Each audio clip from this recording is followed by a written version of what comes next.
মামু আপনি এত স্পিডে গাড়ি চালালে তো মনে হয় যে আমি পড়ি যাবো। হ্যাঁ,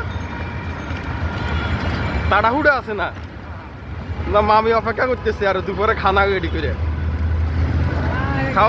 খাওয়ার রেডি করে রাখছে না? আপনি কোন জায়গা গ্রামে থাকে? ও আচ্ছা আচ্ছা।